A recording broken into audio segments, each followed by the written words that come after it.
नमस्कार दोस्तों, स्वागत है आपका मेरे यूट्यूब चैनल में। दोस्तों, इस वीडियो में हम हिंदी के महान कथाकार व उपन्यासकार मुंशी प्रेमचंद की कहानी ठाकुर का कुआं का विस्तार से अध्ययन करेंगे।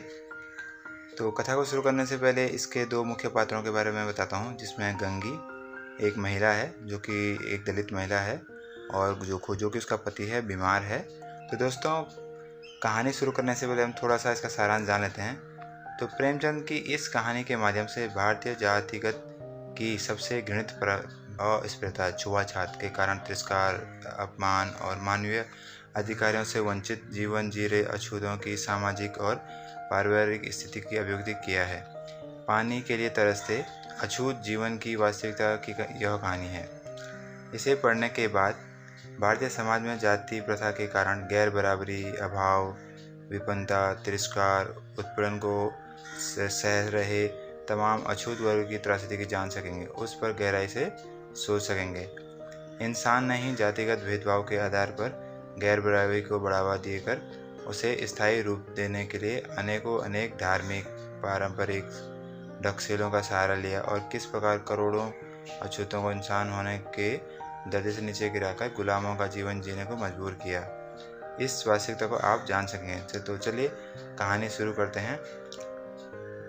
कहानी की शुरुआत में जोखू ने लोटा मुंह से लगाया तो पानी में सख्त बदबू आई। गंगी से बोला, यह कैसा पानी है, मारे बास के पिया नहीं जाता, गला सूख रहा है और तू सड़ा हुआ पानी पिलाई देती है। गंगी प्रतिदिन शाम को पानी भर कर लिया करती थी। कुआं दूर था, बार बार जाना मुश्किल था। कल वह पानी लाई तो उसमें बू बिल्कुल न थी। आज पानी में बदबू कैसे?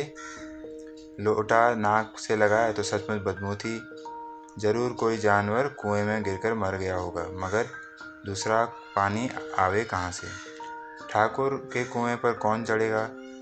दूर से लोग डांट बताएंगे। साहू का कुआं गांव के उस सिरे पर है, परंतु वहाँ भी कौन पानी भरने देगा? चौथा कुआं गांव में है ही नहीं। जोखू कई दिन से बीमार है। कुछ देर तक प्यास रोके चुप पड़ा रहा, फिर बोला, अब तो मारे प्यास के रहा नहीं जाता, ला थोड़ा पानी नाक बंद करके पी लूँ। गंगी ने पानी न दिया।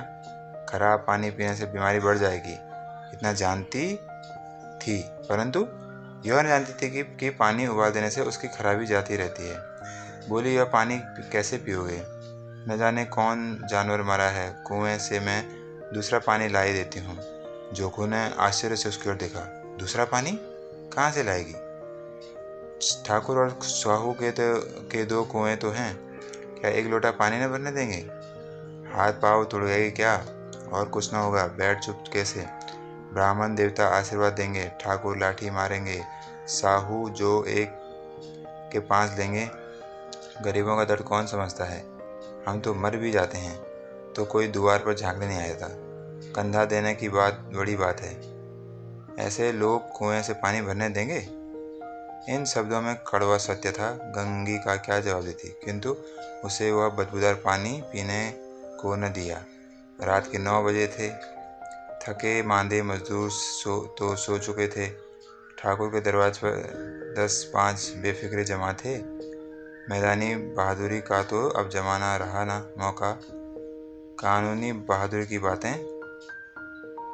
हो रही थी, किंतु होशियारी से ठाकुर ने थानेदार को एक खास मुकदमे में रिश्वत दे दी और साफ निकल गई। किंतु अक्लमंदी से एक मार्के के मुकदमे की नकल ले आए। नाजीर, मोहतमीम सभी कहते थे नकल नहीं मिल सकती। कोई 50 मांगता, कोई 100। यह बेपैसे कौड़ी नकल उड़ा देती है, काम करने का ढंग चाहिए। इसी समय गंगी कुएं से पानी लेने पहुंची। कुप्पी की धुंधली रोशनी कुएं पर आ रही थी। गंगी जगत की आड़ में बैठी मौके का इंतजार करने लगी। इस कुएं का पानी सारा गांव पीता है, किसी के लिए रोक नहीं, सिर्फ ये बदनसीब नहीं भर सकते। गंगी का विद्रोह दिल रिवाजी पाबंदियों और मजबूरियों पर चोटें करने लगा। हम क्यों नीच हैं और ये लोग क्यों ऊंच हैं? इसलिए कि ये लोग गले में तागा डालते हैं। यहाँ तो जितने हैं एक से एक छठे हैं। चोरी ये करें, जाल फरेब ये करें, झूठे मुकदमे ये करें। अभी इस ठाकुर ने तो उस दिन बेचारे गडरिया की एक भेड़ चुरा ली थी और बाद को मार कर खा गया। इन्हीं पंडित के घर में 12 मास जुआ होता है। यही साहू तो घी में तेल मिलाकर बेचते हैं, काम करा लेते हैं, मजदूरी देते नानी मरती है। किस बात में है हमसे ऊंचे? हाँ, मुंह में हमसे ऊंचे? हम गली गली चिल्लाते नहीं कि हम ऊंचे हैं, हम ऊंचे। कभी गांव में आ जाती हूँ तो रस भरी आंखों से देखने लगते हैं, जैसे सबकी छाती पर सांप लूटने लगता है। परंतु घमंड यह नहीं कि हम ऊंचे हैं। कुएं पर किसी के आने की आहट हुई। गंगी की छाती पर धक धक करने लगी, कहीं देख ले तो गजब हो जाए। एक लात भी तो न नीचे पड़े। उसने घड़ा और रस्सी उठा ली और झुककर चलती हुई एक वृक्ष के अंधेरे साये में जा खड़ी हुई। कब इन लोगों को दया आती है किसी पर? बेचारे महंगू को इतना मारा कि महीनों लहू थूकता रहा, इसलिए तो कि उसने बेगार न दी थी। उस पर ये लोग ऊंचे बने हैं। कुएं पर 2 स्त्रियां पानी भरने आई थी। इनमें बातें हो रही थी। खाना खाना चलें और हुक्म हुआ कि ताज़ा पानी भर लाओ, घड़े के लिए पैसे नहीं। हम लोगों को आराम से बैठकर देखकर जैसे मर्दों को जलन होती है। हाँ, तो यह न हुआ कि कलसिया उठाकर भर लाते, बस हुक्म चला दिया जाता कि ताज़ा पानी लाओ, जैसे हम लौंडियों ही तो हैं। लौंडियों नहीं तो और क्या हो तुम? रोटी कपड़ा नहीं पाती, 10-5 रुपये छीन झपट कर ले ही लेती हो। और लौंडियाँ कैसी होती हैं?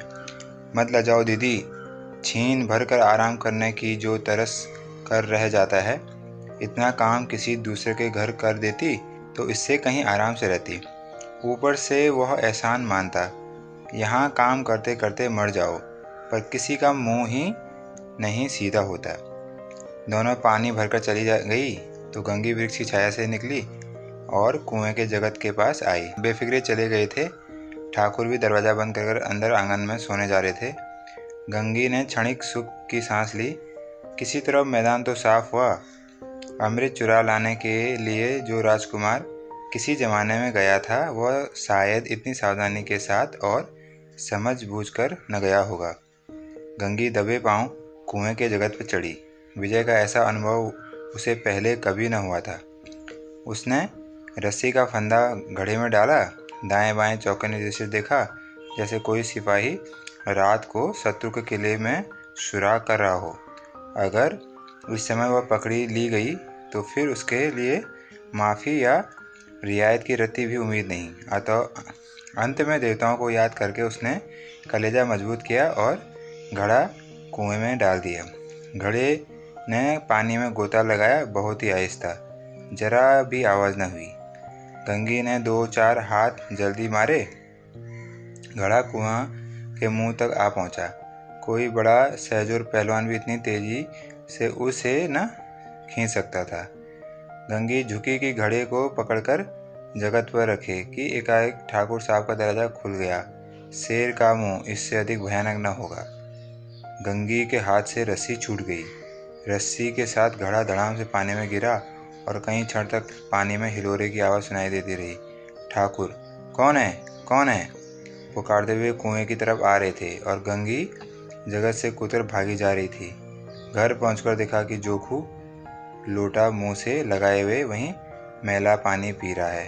तो दोस्तों, इस तरह कहानी का समाप्त होती है। तो कहानी कैसी लगी ज़रूर बताएं। इसी तरह अन्य कहानी को सुनने के लिए मेरे चैनल से जुड़े रहें। लाइक, शेयर, सब्सक्राइब करना न भूलें। धन्यवाद।